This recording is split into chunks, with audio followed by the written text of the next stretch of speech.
വന്യമൃഗങ്ങളെല്ലാം അടുത്ത് കണ്ട് സ്വന്തം വണ്ടിയിൽ കാട്ടിനകത്തുകൂടെ ഒരു യാത്ര ആഗ്രഹിക്കുന്നവരാണോ നിങ്ങൾ?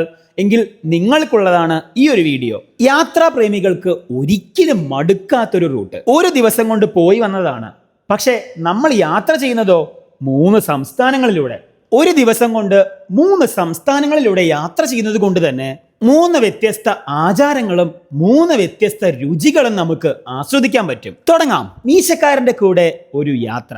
അതിരാവിലെ തന്നെ കാടെത്തിക്കഴിഞ്ഞാൽ കൂടുതൽ മൃഗങ്ങളെ കാണാൻ സാധിക്കുമെന്ന പ്രതീക്ഷയിൽ നമ്മളുടെ യാത്ര സ്റ്റാർട്ട് ചെയ്തത് രാവിലെ 3:30 മണിക്കാണ്. പാലക്കാട് നിന്നും സ്റ്റാർട്ട് ചെയ്യുന്ന യാത്ര മണ്ണാർക്കാട് ചുരമിറങ്ങി മേലാറ്റൂർ വഴി പാണ്ടിക്കാട് പിടിക്കാനാണ് നമ്മൾ പ്ലാൻ ചെയ്തത്. ഗൂഗിൾ മാപ്പില് കുറവ് കിലോമീറ്റർ ആയതുകൊണ്ടാണ് നമ്മൾ ഈ റൂട്ട് ചൂസ് ചെയ്തത്. പക്ഷേ രാവിലെ തന്നെ ട്രിപ്പിന്റെ മൂഡ് മുഴുവൻ കളയുന്ന ഒരു അവസ്ഥയാണ് ഈ ഒരു റോഡ് നമുക്ക് സമ്മാനിച്ചത്. ഓണത്തിന് മാവേലിയൊക്കെ വരുന്നത് ഈ കുഴികളിലൂടെയാണോ എന്ന് വരെ തോന്നിപ്പോവും.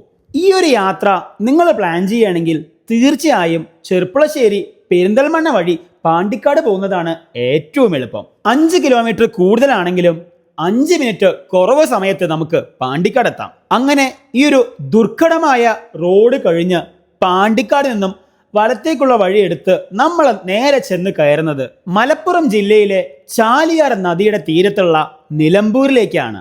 ലോകത്തിലെ തന്നെ ഏറ്റവും പഴക്കമുള്ള തേക്കിൻ തോട്ടവും കനോലി പ്ലോട്ടും നിലമ്പൂർ തേക്ക് മ്യൂസിയവും എല്ലാം കാണേണ്ട കാഴ്ച തന്നെയാണ്. പക്ഷേ നമ്മുടെ യാത്ര തുടരുകയാണ്. നേരമൊക്കെ ഒന്ന് വെളുത്തു തുടങ്ങുമ്പോഴത്തേക്കും നമുക്കൊരു ചായയൊക്കെ കുടിക്കാൻ തോന്നും.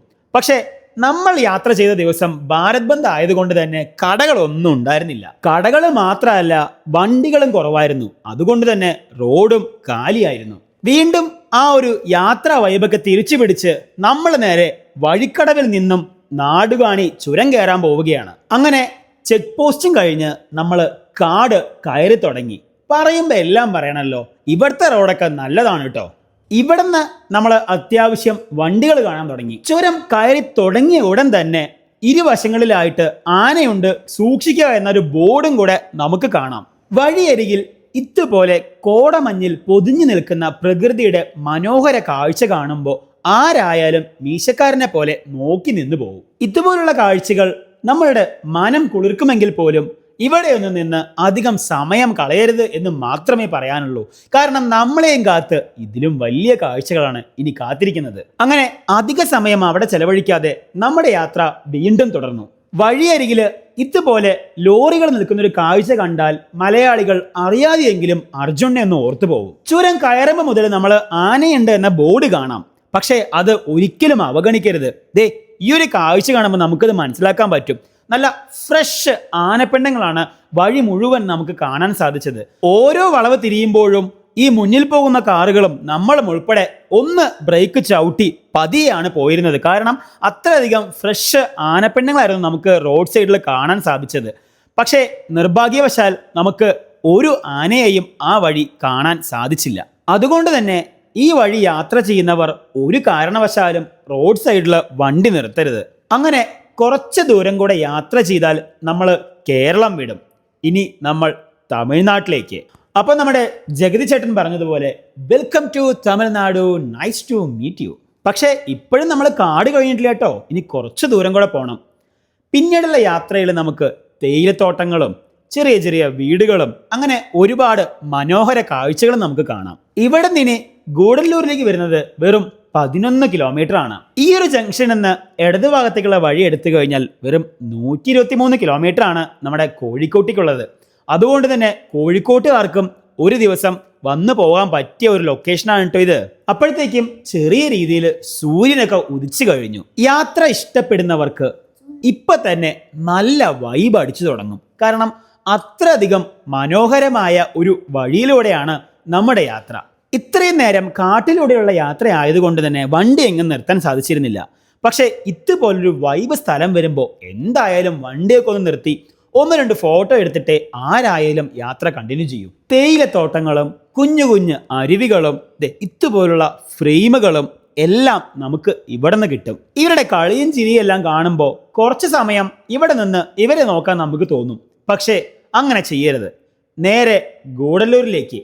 ഗൂഡല്ലൂരിൽ നിന്നും വളരെ അടുത്താണ് ഊട്ടി. പക്ഷെ നമ്മൾ പോകുന്നത് ഇടതുഭാഗത്തേക്കുള്ള വഴിയെടുത്ത് നേരെ മുതുമല ചെക്ക് പോസ്റ്റിലേക്ക്. തൊട്ടടുത്തുള്ള കുഞ്ഞു ജംഗ്ഷനിൽ നിന്നും ഇടതുഭാഗത്തേക്കുള്ള വഴി എടുത്താൽ 42 കിലോമീറ്റർ കൊണ്ട് നമുക്ക് സുൽത്താൻ ബത്തേരി എത്താം. പക്ഷേ നമ്മൾ എടുക്കേണ്ടത് വലത് ഭാഗത്ത്, അതായത് മൈസൂരിലേക്കുള്ള വഴിയാണ്. ഭാരത് ബന്ദ് ദിവസമാണ് നമ്മൾ ഈ വഴി വന്നതെന്ന് ഓർക്കണം. പക്ഷേ ഇവിടെ കണ്ടില്ലേ, ഹെവി ട്രാഫിക്കും എല്ലാ ബസ്സും ഉണ്ട്, അതുപോലെ തന്നെ സ്കൂളും കാര്യങ്ങളും എല്ലാം ഉണ്ട്. ഇവിടെ നിന്ന് നോക്കിക്കഴിഞ്ഞാൽ നമുക്ക് ഗൂഡല്ലൂരിൻ്റെ ഒരു സൈഡ് മുഴുവൻ കാണാം. ആ കാണുന്ന വഴികളിലൂടെയാണ് നമ്മൾ ഊട്ടിയിലേക്കും പോവേണ്ടത്. കേരളം കഴിഞ്ഞ ഉടൻ തന്നെ ചായ കുടിക്കാനുള്ള സ്പോട്ടൊക്കെ നമ്മൾ കണ്ടു. പക്ഷേ നല്ലോണം വിശന്നു തുടങ്ങിയപ്പോൾ ഒരു ഹോട്ടലിൽ നിർത്തി ഭക്ഷണം കൂടെ കഴിച്ചിട്ടാവാം ഇനിയുള്ള യാത്ര എന്ന് തീരുമാനിച്ചു. രാവിലെ തന്നെ നല്ല ചൂടുള്ള അയലക്കറിയും ഇടിയപ്പവും. ചേരിയെ തിന്നുന്ന നാട്ടിൽ ചെന്നാൽ നടുക്കഷ്ണം തന്നെ തിന്നണമെന്ന് പഴമക്കാർ പറയുന്നത് പോലെ ഓരോ യാത്രികനും അവർ എത്തിപ്പെടുന്ന സ്ഥലത്തെ സ്പെഷ്യൽ ഭക്ഷണം തന്നെ കഴിക്കണം. അങ്ങനെ നമ്മൾ ട്രൈ ചെയ്തതാണ് ഇവിടുത്തെ ഈ ഒരു സ്പെഷ്യൽ ഐറ്റം. മുതുമലയ്ക്ക് തൊട്ടു മുൻപുള്ള ഓർമ്മ ഹോട്ടൽ പോക്കറ്റ് ഫ്രണ്ട്ലി ആയിരുന്നു, അത്യാവശ്യം കൊള്ളാവുന്ന ഭക്ഷണവും. ഇവിടുന്ന് തൊട്ടടുത്താണ് മുതുമല ടൗൺ. നമ്മൾ ഭക്ഷണം കഴിച്ച ഹോട്ടൽ നടത്തുന്നത് ഒരു മലയാളിയാണ്, അതുപോലെ തന്നെ ഇവിടുത്തെ താമസക്കാരും കൂടുതൽ മലയാളീസ് ആണ്. ദേ ആ കാണുന്നതാണ് മുതുമല ടൈഗർ റിസർവ്. ഈ ഒരു എൻട്രൻസ് കഴിഞ്ഞാൽ പിന്നെ മുഴുവൻ കാടാണ്.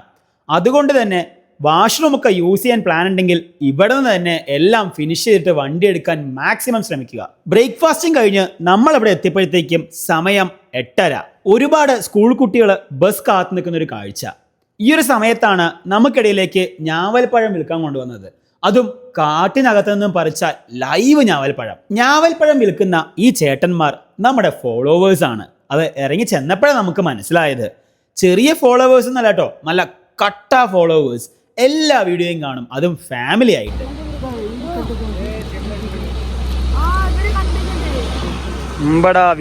അടിപൊളിയാണ്. എന്നെ പേരെന്താ? 50 രൂപയ്ക്ക് കാട്ടിൽ നിന്നും പറിച്ചുകൊണ്ടുവന്ന നല്ല ഫ്രഷ് ഞാവൽപ്പഴം. രാവിലെ 6 മണി മുതൽ വൈകുന്നേരം 8:30 വരെയാണ് ഇവിടത്തേക്കുള്ള എൻട്രി ടൈം. മുതുമലയിൽ നിന്നും ബന്ദിപ്പൂരിലേക്കുള്ള ഈ ഒരു കാട്ടിനകത്ത് കൂടെയുള്ള യാത്ര നമുക്ക് ഒരിക്കലും മറക്കാനാവാത്ത ഒരുപാട് എക്സ്പീരിയൻസും പലതരം അനുഭവങ്ങളും സമ്മാനിക്കും. പല ദിവസങ്ങളിലായിട്ടല്ല, ഒരേ ദിവസം ഓരോ തവണ ഈ റൂട്ടിലൂടെ യാത്ര ചെയ്യുമ്പോഴും നമുക്ക് ഓരോരുത്തർക്കും ലഭിക്കുന്നത് വ്യത്യസ്ത കാഴ്ചകളും വ്യത്യസ്ത അനുഭവങ്ങളുമാണ്. ഓരോ നിമിഷവും ഈ കാട് ഓരോ ആളുകൾക്കും പല കാഴ്ചയാണ് നൽകുന്നത് എന്ന് പറഞ്ഞാൽ നിങ്ങൾ വിശ്വസിക്കുമോ? ചെക്ക് പോസ്റ്റ് കഴിഞ്ഞ ഉടൻ തന്നെ ഇതുപോലുള്ള മനോഹര കാഴ്ചകളാണ് നമ്മളെ വരവേൽക്കുന്നത്. ആദ്യമേ പറയാം, ഈ കാണുന്നത് കാട്ടാനെ അല്ല കേട്ടോ. ഈ കാട്ടിൽ നിന്ന് തന്നെ പിടിച്ച് മെരുക്കിയെടുത്ത കുംകി ആനകളാണിത്. കാട്ടിലൂടെയുള്ള യാത്രയായതുകൊണ്ട് ഒരു സ്ഥലത്തും വണ്ടി നിർത്തരുത്, അത് പ്രത്യേകം ശ്രദ്ധിക്കണം. അത് വന്യമൃഗങ്ങളെ പേടിച്ചുകൊണ്ട് മാത്രമല്ല കേട്ടോ, നല്ല ഫൈൻ ഇവിടുത്തെ ഫോറസ്റ്റുകാരുടെ കയ്യിൽ നിന്നും കിട്ടാനുള്ള സാധ്യതയുണ്ട്. ഒരുപാട് മൃഗങ്ങൾ ക്രോസ് ചെയ്യുന്ന വഴി ആയതുകൊണ്ട് തന്നെ വഴിയിലുടനീളം ഒരുപാട് കുഞ്ഞു കുഞ്ഞു ഹമ്പുകൾ നമുക്കിവിടെ കാണാം. ഓരോ യാത്രാപ്രേമിയും ഒരു തവണയെങ്കിലും ഈ വഴിയിലൂടെ യാത്ര ഒന്ന് എക്സ്പീരിയൻസ് ചെയ്യാൻ ശ്രമിക്കണം. ഓരോ തവണ ഇതിലൂടെ യാത്ര ചെയ്യുമ്പോഴും ഓരോ മിനിറ്റിൽ പോലും പ്രകൃതി നമുക്ക് വേണ്ടി ഒരുക്കി വെച്ചിരിക്കുന്നത് വ്യത്യസ്തമായ കാഴ്ചകളാണ്. പിന്നെ എല്ലാം നമ്മുടെ ഭാഗ്യം കൂടെയാണ്. ഒരു പക്ഷേ നമ്മുടെ തൊട്ടു മുന്നേ പോയ യാത്രികനെ കാണാൻ പറ്റിയ കാഴ്ച നമുക്ക് കാണാൻ സാധിച്ചെന്ന് വരില്ല, അതുപോലെ നമ്മൾ കണ്ട കാഴ്ച ആ ഒരു യാത്രികനും എക്സ്പീരിയൻസ് ചെയ്യാൻ പറ്റിയെന്ന് വരില്ല. ഇതുപോലുള്ള കാഴ്ചകളൊക്കെ കാണുമ്പോൾ ഒരു ബിസ്ക്കറ്റ് എറിഞ്ഞു കൊടുക്കാൻ തോന്നും, പക്ഷെ ഒരിക്കലും ചെയ്യരുത്, നല്ല ഫൈൻ കിട്ടാനുള്ള സാധ്യതയുണ്ട്. നമ്മളെ അമ്പരിപ്പിച്ചൊരു കാഴ്ചയായിരുന്നു ഇത്. ഈ ഒരു കൊടും കാടിന് നടുവിൽ ഒരു സ്കൂൾ. ഭാരത് ബന്ദ് ആയതുകൊണ്ട് സ്കൂൾ ഉണ്ടാവില്ല എന്നാണ് നമ്മൾ കരുതിയത്. പക്ഷേ ദേ കണ്ടില്ലേ, ഇത്രയധികം കുട്ടികളാണ് സ്കൂളിലേക്ക് ഇവിടെ എത്തിയിരിക്കുന്നത്. സ്കൂളിന് അടുത്ത് തന്നെ ഇതുപോലെ കുഞ്ഞു കുഞ്ഞു കുറച്ച് വീടുകളും നമുക്ക് കാണാം. ഈ ഒരു യാത്രയിൽ ഒരു കാര്യം മീശക്കാരൻ ഗ്യാരണ്ടി തരാം, ഇതുപോലുള്ള മാൻകൂട്ടങ്ങൾ ഒരുപാട് നമുക്ക് കാണാൻ സാധിക്കും. മൃഗങ്ങൾക്ക് ഭക്ഷണം കൊടുക്കരുത് എന്ന വാണിംഗ് ബോർഡ് വഴിയിലുടനീളം നമുക്ക് കാണാം. ഇരുവശങ്ങളിലും കാടായതുകൊണ്ടും എപ്പോൾ വേണമെങ്കിലും വന്യമൃഗത്തെ കാണാനുള്ള സാധ്യതയുള്ളത് കൊണ്ടും നമ്മുടെ വണ്ടിയിലുള്ള എല്ലാവരും 4 പാടും മൃഗങ്ങളെ തപ്പിക്കൊണ്ടിരിക്കുകയായിരുന്നു. ആ ഒരു സമയത്താണ് പെട്ടെന്ന് ഇങ്ങനെ ഒരു കാഴ്ച കണ്ടത്. ഒരു ആനയല്ല കേട്ടോ, 2-3 ആനകൾ അവിടെ ഉണ്ടായിരുന്നു. ആനകൾ മാത്രമല്ല കേട്ടോ, സൂക്ഷിച്ചു നോക്കിയപ്പോഴാണ് അതിന് തൊട്ടടുത്ത് തന്നെ ആളുകൾ നിൽക്കുന്ന ഒരു കാഴ്ച നമുക്ക് കാണാൻ സാധിച്ചത്. അപ്പൊ നമുക്ക് മനസ്സിലായി ഇതൊന്നും കാട്ടാനേ അല്ല, ഇതെല്ലാം ഇവിടുന്ന് തന്നെ പിടിച്ച് ട്രെയിൻ ചെയ്യുന്ന ഇവരുടെ ആനകളാണെന്നുള്ളത്. അങ്ങനെ കുറച്ച് ദൂരം കൂടെ മുന്നോട്ട് പോയി കഴിഞ്ഞാൽ നമുക്ക് ഇങ്ങനെ ഒരു ജംഗ്ഷൻ കാണാം. ഇതാണ് തെപ്പക്കാട്. ഇതൊരു ജംഗ്ഷനാണ്. ഇവിടെ നിന്നും വലത് ഭാഗത്തേക്ക് പോയി കഴിഞ്ഞാൽ മസിനഗുഡി വഴി ഊട്ടിയിലേക്കും, നേരെ പോയി കഴിഞ്ഞാൽ ബന്ദിപ്പൂർ വഴി മൈസൂരിലേക്കും നമുക്ക് പോവാം. അപ്പം നമ്മുടെ യാത്ര നേരെ ബന്ദിപ്പൂരിലേക്ക് തന്നെയാണ് കേട്ടോ. അപ്പം ഈ നിൽക്കുന്ന കൊമ്പനം കാട്ടാനയാണെന്ന് നിങ്ങൾ കരുതിയെങ്കിൽ അത് തെറ്റി.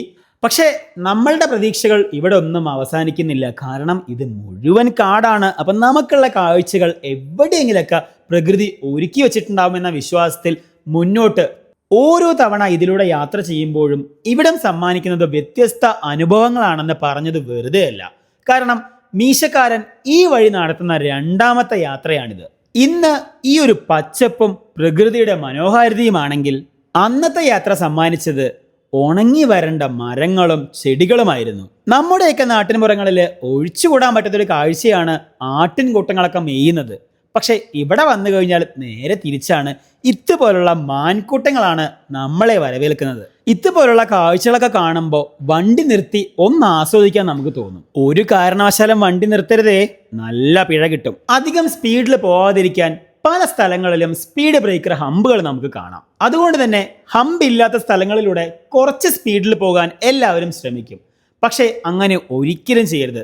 ദേ കണ്ടില്ലേ, ഇത് അവരുടെ വിഹാര കേന്ദ്രമാണ്. അതുകൊണ്ട് തന്നെ ഏത് സമയത്തും ഏത് നിമിഷവും അങ്ങോട്ടും ഇങ്ങോട്ടും ക്രോസ് ചെയ്യാം. അതിപ്പം മാൻ തന്നെ ആവണമെന്നില്ല കേട്ടോ. കാട്ടുപോത്താണെങ്കിലും ശരി, ആനയാണെങ്കിലും ശരി, കടുവയും പുലിയും വരെ ഇവിടെ നമുക്ക് കാണാം. അന്യനാടുകളിൽ പോയിട്ട് KSRTC ഒക്കെ കാണുമ്പോൾ അതൊരു വികാരമാണ്. അതേ വികാരം തന്നെയായിരുന്നു കർണാടക KSRTC കണ്ടപ്പോഴും മീശക്കാരനെ വന്നത്. അപ്പോൾ ഇതുപോലത്തെ പബ്ലിക് ട്രാൻസ്പോർട്ടുകളും ഇവിടെ അവൈലബിൾ ആണേ. കണ്ണിമ ചിമ്മാതെയുള്ള ഒരു യാത്ര. കാരണം ഏത് സമയത്ത് നമുക്ക് ഏത് മൃഗത്തെ വേണമെങ്കിലും കാണാം. അങ്ങനെ കുറച്ച് ദൂരം കൂടെ മുന്നോട്ട് വന്നു കഴിഞ്ഞാൽ നമുക്കത് ഇങ്ങനൊരു കവാടം കാണാം. Thank you, visit again Mudumalai tiger reserve. മനസ്സിലായോ സാറേ? അങ്ങനെ നമ്മൾ തമിഴ്നാടിനോട് വിട പറഞ്ഞ് അടുത്ത സംസ്ഥാനമായ കർണാടകയിലേക്ക് വഴിയിലുടനീളം ചെറിയൊരു ചാറ്റൽ മഴയും കൂടെ കിട്ടിയപ്പോൾ സംഭവം കളറായി. നിങ്ങൾ ഈ കാണുന്നത് പോലെ കർണാടകയിൽ നിന്നും വരുന്ന വാഹനങ്ങളെ എല്ലാം തന്നെ ഇവിടെ തടഞ്ഞു നിർത്തി ചെക്ക് ചെയ്ത ശേഷം മാത്രമാണ് തമിഴ്നാട്ടിലേക്ക് കയറ്റി വിടുന്നത്. ഈ ഒരു ചെക്ക് പോസ്റ്റിൽ ഏറ്റവും കൂടുതൽ നമ്മളെ ആകർഷിച്ച ഒരു കാഴ്ചയായിരുന്നു ഈ കാണുന്നത്. അങ്ങനെ welcome to Karnataka state. Tamil Nadu സ്റ്റേറ്റിന്റെ ചെക്ക് പോസ്റ്റ് പോലെ തന്നെ കർണാടക സ്റ്റേറ്റിന്റെ ചെക്ക് പോസ്റ്റ് ആണ് നിങ്ങൾ ഈ കാണുന്നത്. നമ്മൾ ഇവിടെ 20 രൂപ കൊടുത്താൽ മാത്രമാണ് നമുക്ക് മുന്നോട്ട് പോകാൻ സാധിക്കുക. ക്യാഷായി കൊടുക്കണമെന്ന് ഒരു നിർബന്ധവും ഇല്ല. ഫാസ്ടാഗ് ഉണ്ടെങ്കിൽ ക്യാഷ് ഓട്ടോമാറ്റിക്കായി പൊക്കോളും. ഇവിടെ എത്തുമ്പോൾ നമുക്ക് ഓർമ്മ വരുന്നത് നമ്മുടെ പുലിമുരുകൻ സിനിമ തുടങ്ങുന്ന സമയത്ത് ആന്റണി പെരുമ്പാവൂർ പറയുന്ന ഒരു ഡയലോഗ് ഉണ്ട്. ഇനി അങ്ങോട്ട് ആനകളൊന്നും ഉണ്ടാവില്ല, പുലി മാത്രം. പറയാൻ കാരണം ഈ ബോർഡാണ്. ഏകദേശം 200-നും മുകളിൽ പുലികളാണ് ഇവിടെ ഉള്ളത്. ഒരു സംസ്ഥാനത്ത് നിന്ന് മറ്റൊരു സംസ്ഥാനത്തേക്ക് കയറി ഇടയിൽ ഒരു ചെക്ക് പോസ്റ്റ് വന്നു എന്ന മാറ്റം മാത്രം. പക്ഷേ കാട് തുടരുകയാണ്. അതുപോലെ തന്നെ അവിടുത്തെ നിയമങ്ങളും. യാത്രയിലുടനീളം നമുക്ക് ഫീൽ ചെയ്യാൻ പറ്റിയ മറ്റൊരു കാര്യമാണ് ഇവിടുത്തെ മൃഗങ്ങൾക്കൊന്നും തന്നെ വണ്ടികളെയോ മനുഷ്യരെയോ പേടിയില്ല. പുലിയുടെ ഏരിയ ആണെന്ന് നമ്മൾ നേരത്തെ പറഞ്ഞുവെങ്കിൽ പോലും ഇവിടെയും എല്ലാത്തരം മൃഗങ്ങളും, ആനയും മാനും കാട്ടുപോത്തും അങ്ങനെ എല്ലാം ഉണ്ട്. ഇതുവരെയും നമുക്ക് കാട്ടാനകളെ ഒന്നും കാണാൻ സാധിച്ചില്ല. ഈ കണ്ടതും ഇവിടെ തന്നെ ട്രെയിൻ ചെയ്യിക്കുന്ന ആനകളാണ്. മുതുമലൈ തെപ്പക്കാട് കഴിഞ്ഞാൽ പിന്നീട് നമുക്ക് വണ്ടി സ്റ്റോപ്പ് ചെയ്യാൻ പറ്റുന്ന ഒരു ഇടമാണിത്. ബന്ദിപ്പൂരിന്റെ കംഫർട്ട് സ്റ്റേഷനാണ്. പക്ഷെ ഒട്ടും കംഫർട്ട് ഇല്ലാത്ത സ്റ്റേഷനായി പോയി. കാരണം ടോയ്ലറ്റ് പോലും വർക്കിംഗ് അല്ല. പക്ഷേ ഇവിടെ വണ്ടി നിർത്തിയത് കൊണ്ട് നമുക്ക് കിട്ടിയ ഗുണം എന്തെന്നാൽ 100 കണക്കിന് മാനുകൾ ഒരുമിച്ച് നിന്ന് മേയുന്നൊരു കാഴ്ച നമുക്ക് കാണാൻ പറ്റി. ഓരോ ദിവസവും ഒരുപാട് ആളുകൾ വരുന്ന സ്ഥലമാണ്. അതുകൊണ്ട് തന്നെ ഇതുപോലുള്ള പബ്ലിക് ടോയ്ലറ്റുകളൊക്കെ ഒന്ന് വൃത്തിയാക്കി വെച്ചിരുന്നെങ്കിൽ ഈ കാണുന്നത് പോലെ ഒരുപാട് ആളുകൾക്ക് അത് സഹായമായേനെ. ഇനിയിപ്പം ഇവരോട് എന്തെങ്കിലും സംസാരിക്കാന്ന് വിചാരിച്ചാലോ നമ്മൾ കർണാടകയിലാണെന്ന് ആലോചിക്കണം. കാരണം ഇവർക്ക് ആർക്കും തന്നെ മലയാളമോ തമിഴോ അറിയില്ല. എന്തിനേറെ പറയുന്നു, ഇംഗ്ലീഷ് പോലും അറിയില്ല. പിന്നീട് നമ്മൾ ചെന്ന് കയറിയത് ഒരു യുദ്ധക്കളത്തിലേക്കാണ്. ഇതേ കണ്ടില്ലേ, വാശിയേറിയ പോരാട്ടമാണ് ഇവിടെ നടക്കുന്നത്. മുതുമല മുതൽ ബന്ദിപ്പൂർ വരെ ഒരുപാട് മാൻകൂട്ടങ്ങളെ നമ്മൾ കണ്ടു. എന്നാലും ഓരോ കൂട്ടത്തെ കാണുമ്പോഴും പുതുമയോടെ നോക്കി നിൽക്കാൻ തോന്നും. ഇപ്പോഴും ക്യൂരിയോസിറ്റിക്ക് ഒട്ടും കുറവില്ല. ദേ അങ്ങ് ദൂരെ കാണുന്നതാണ് ഗുണ്ടൽപേട്ട് ടൗൺ. ഈ വഴി നേരെ ചെന്ന് അവസാനിക്കുന്നത് ഗുണ്ടൽപേട്ടിലാണ്. അവിടുന്ന് പിന്നെ മൈസൂർക്കും. സമയം ഏകദേശം 11 അടുത്തു. ചെറുതായിട്ടൊക്കെ വിശക്കാനും തുടങ്ങി. പക്ഷെ നമ്മൾ മനസ്സിലാക്കേണ്ട കാര്യം എന്തെന്നാൽ ഇവിടെ ഒന്നും ഒരു കട പോലും ഇല്ല എന്നതാണ്. മുതുമലയിൽ നിന്നും തുടങ്ങിയ കാട്ടിലൂടെയുള്ള യാത്ര തെപ്പക്കാടും ബന്ദിപ്പൂരും കഴിഞ്ഞ് അവസാനിക്കുന്നത് ഇവിടെയാണ്. ഇവിടെയും നമുക്ക് പബ്ലിക് ടോയ്ലറ്റ്സ് എല്ലാം കാണാൻ പറ്റും. പക്ഷെ അതൊന്നും തന്നെ ഉപയോഗിക്കാൻ പറ്റുന്നതായിരുന്നില്ല. കുറച്ചു ദൂരം കൂടെ മുന്നോട്ട് പോയി കഴിഞ്ഞാൽ ഇതുപോലൊരു അമ്പലമൊക്കെ നമുക്ക് കാണാൻ സാധിക്കും. ഇതെല്ലാം ജനവാസ മേഖലയാണ്. ഒരുപാട് ആളുകൾ താമസിക്കുന്നതും കൃഷി ചെയ്യുന്നതുമായ സ്ഥലം കൂടാണ്. മുതുമലയുടെ സഫാരി തെപ്പക്കാടാണെങ്കിൽ ബന്ദിപ്പൂരിന്റെ സഫാരി ക്യാമ്പസ് ഇവിടെയാണ്. അത് രാവിലെ 6:30-ക്കും 8 മണിക്കും, ഉച്ചയ്ക്ക് ശേഷം 2:30-ക്കും 4 മണിക്കും 5 മണിക്കും. അതാണ് ഇവിടുത്തെ സഫാരിയുടെ സമയം. നമ്മൾ അവിടുന്ന് തിരിച്ച് നേരെ മുതുമല തെപ്പക്കാടിലേക്ക്. ഈ റോഡിലൂടെയുള്ള യാത്ര ഇരു സൈഡും കൃഷിയിടങ്ങളും ഒരുപാട് വീടുകളും വളർത്തുമൃഗങ്ങളും അങ്ങനെ ഒരുപാട് കാഴ്ചകൾ നമുക്ക് കാണാൻ സാധിക്കും. അങ്ങനെ നമ്മൾ വീണ്ടും ബന്ദിപ്പൂർ ചെക്ക് പോസ്റ്റിലേക്ക്.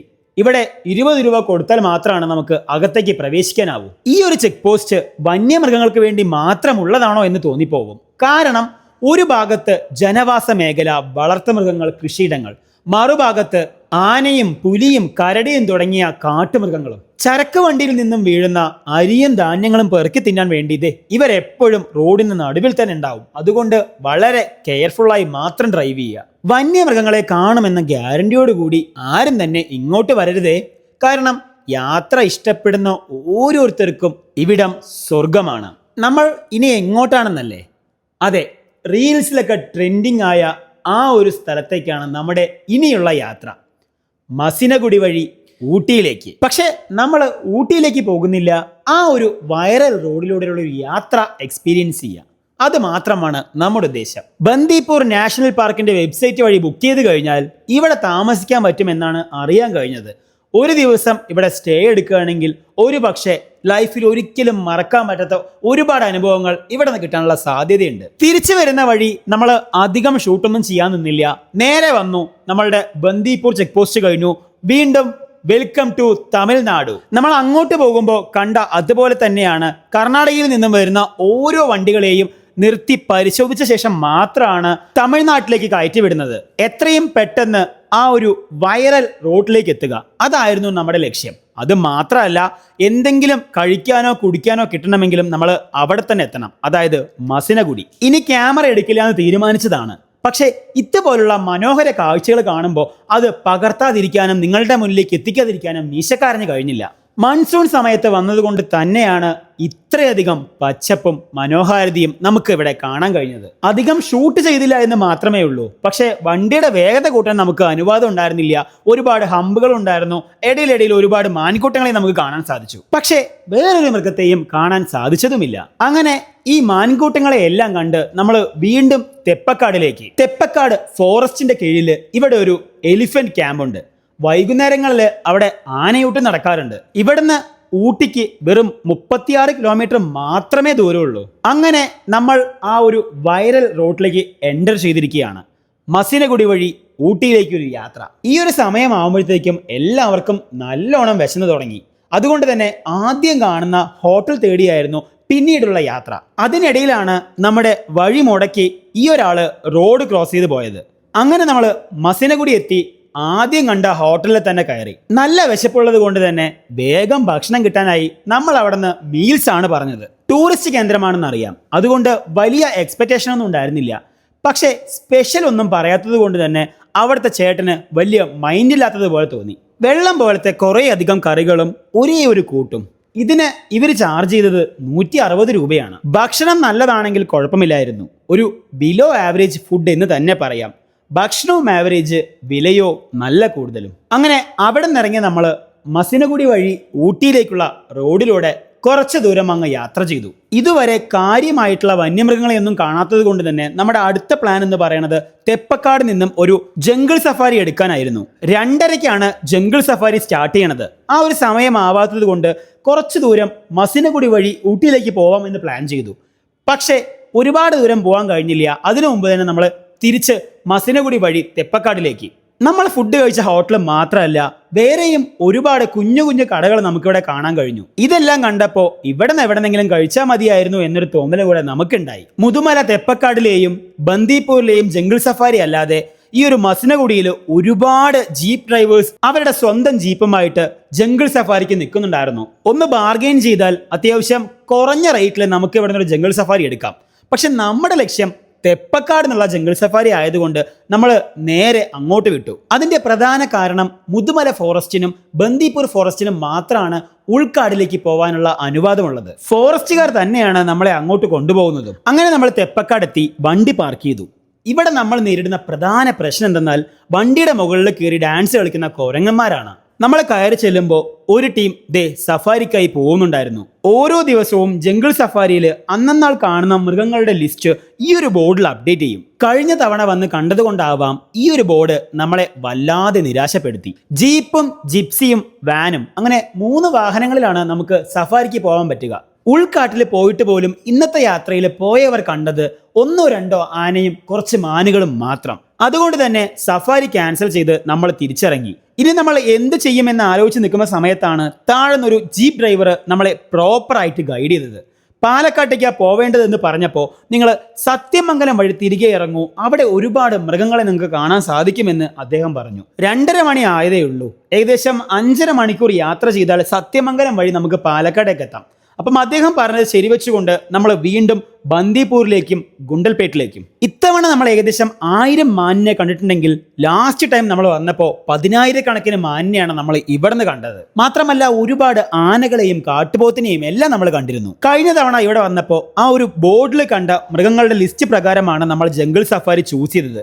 അതുകൊണ്ട് തന്നെ ഒരുപാട് മൃഗങ്ങളെ നമുക്ക് അവിടെ നിന്ന് കാണാൻ സാധിച്ചു. എന്തിനേറെ പറയുന്നു, നമ്മളുടെ വണ്ടി എത്തുന്നതിന് തൊട്ട് മുമ്പ് ലൈവായി നടന്നുപോയ കടുവയുടെ കാൽപാദം വരെ നമ്മൾ അവിടെ നിന്ന് കണ്ടു. മീശക്കാരൻ നടത്തിയ ഈ 2 യാത്രയിൽ നിന്നും ഒരു കൺക്ലൂഷനിൽ എത്തിയിട്ടുണ്ടായിരുന്നു. അതെന്താണെന്നല്ലേ, പ്രകൃതിയുടെ ഭംഗിയും ഈ ഒരു പച്ചപ്പും മനോഹാരിതയും എല്ലാം ആസ്വദിച്ച് ഒരു യാത്രയാണ് നിങ്ങളുടെ ആവശ്യമെങ്കിൽ നിങ്ങൾ വരേണ്ടത് ഈ ഒരു മൺസൂൺ സമയത്താണ്.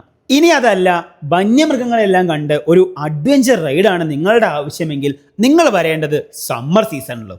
ലാസ്റ്റ് സമ്മറിൽ നമ്മളവിടെ എത്തിയപ്പോൾ ആ ഒരു ബോർഡിൽ കണ്ട മൃഗങ്ങളുടെ ലിസ്റ്റ് വളരെ വലുതായിരുന്നു. ആനയും മാനും മാത്രമല്ല, പുലിയും കടുവയും കരിമ്പുലിയും കരടിയും ഉൾപ്പെടെ ഒരുപാട് മൃഗങ്ങളെ സഫാരിക്ക് പോയവർ കണ്ടിരുന്നു.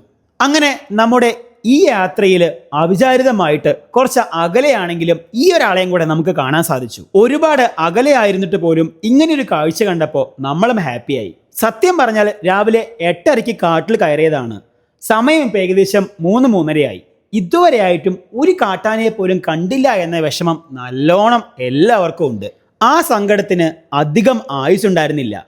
കാരണം നമ്മൾ ബന്ദിപ്പൂർ പോകുന്ന വഴി നിൽക്കുന്നു ഒരു കാട്ടാന.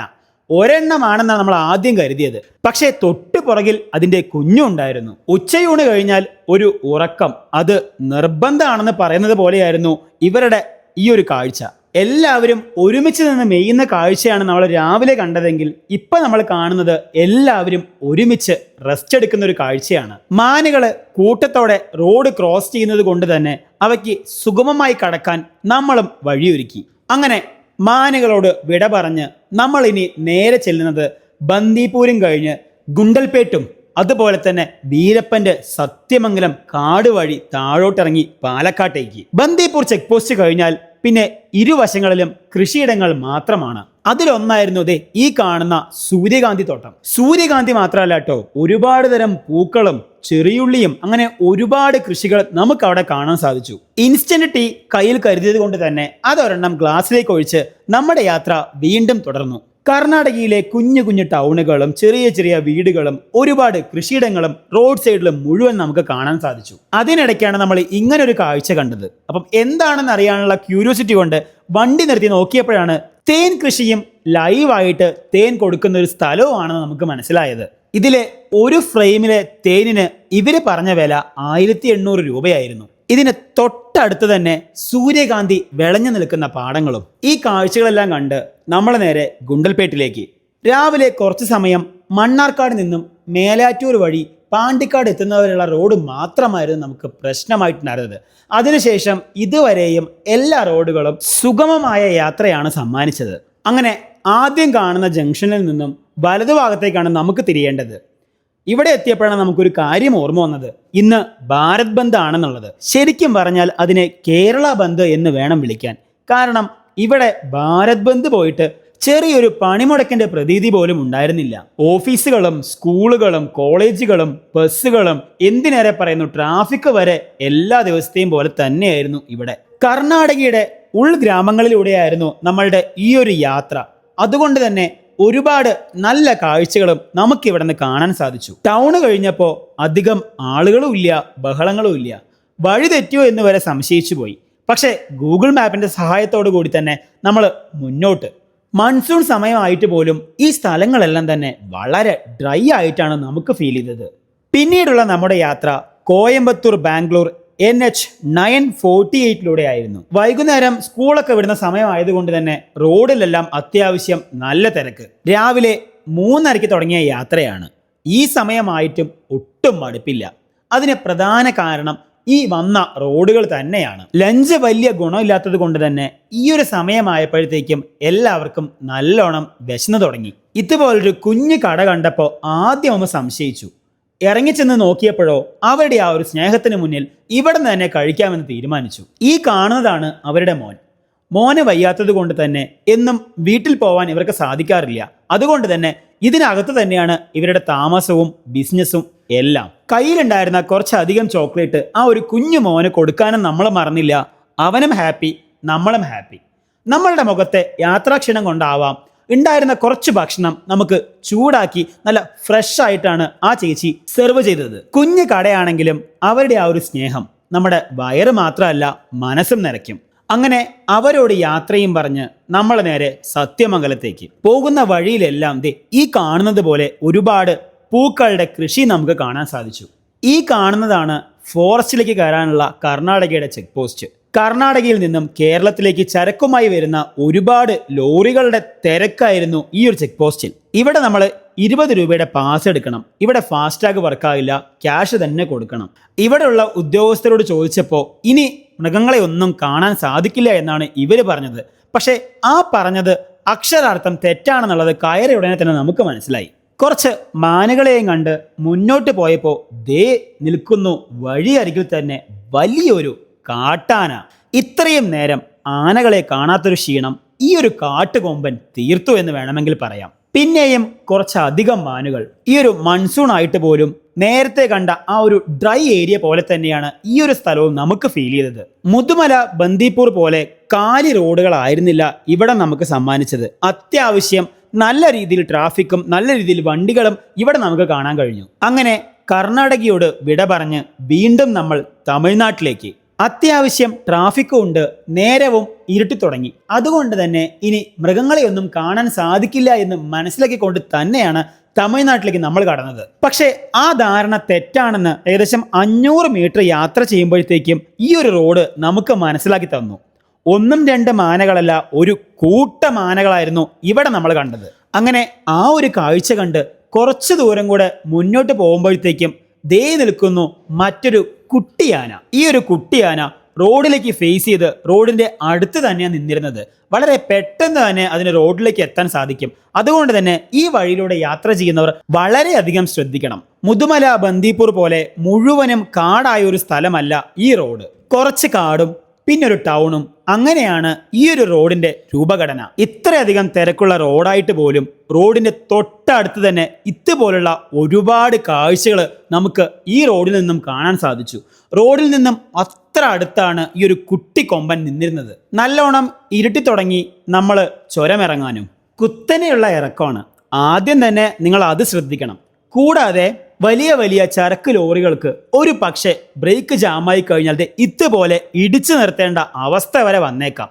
അതുകൊണ്ട് തന്നെ വളരെയധികം ശ്രദ്ധിച്ചു വേണം ഈ വഴിയിലൂടെ നമ്മൾ യാത്ര ചെയ്യാൻ. ഇത്രയും നേരം ഒരുപാട് മനോഹര കാഴ്ചകൾ കണ്ട് യാത്ര ചെയ്തത് കൊണ്ടാവണം ഈ വഴി അത്ര ഇൻട്രസ്റ്റിംഗ് ആയി നമുക്ക് തോന്നിയില്ല. മുതുമലയിൽ നിന്നും പാലക്കാട്ടേക്ക് എത്താൻ ഗൂഡല്ലൂർ നാടുകാണി വഴി തന്നെയാണ് എളുപ്പം. പക്ഷേ സത്യമംഗലം വഴിയൊരു യാത്ര, അത് എക്സ്പീരിയൻസ് ചെയ്യാൻ വേണ്ടി മാത്രമാണ് നമ്മൾ ഈ വഴി ചൂസ് ചെയ്തത്. ഇവിടെ നിന്നും ഒരുപാട് ദൂരം യാത്ര ചെയ്യുമ്പോൾ നമ്മൾ LNT ബൈപ്പാസിലെത്തും, അവിനാശിയിൽ. അവിടെ നിന്ന് പിന്നെ പാലക്കാട്ടേക്ക് ഹൈവേ വഴി ഈസിയായി എത്താം. അങ്ങനെ അതിരാവിലെ 3:30 തുടങ്ങിയ നമ്മുടെ യാത്ര അവസാനിച്ചത് കറക്റ്റ് 12 മണിക്കാണ്. ഓരോ തവണയും മുതുമല ബന്ദിപ്പൂർ യാത്ര ഓരോ തരം എക്സ്പീരിയൻസ് ആണെന്ന് വെറുതെ പറഞ്ഞതല്ല. അത് മീശക്കാരനോടൊപ്പമുള്ള ഈ യാത്രയിൽ നിങ്ങൾക്ക് മനസ്സിലായിട്ടുണ്ടാവും. അപ്പോൾ ഈ ഒരു യാത്രാ അനുഭവം നിങ്ങൾക്കും ഇഷ്ടമായെന്ന് വിചാരിക്കുന്നു. മീശക്കാരൻ്റെ യാത്രകൾ തുടരും.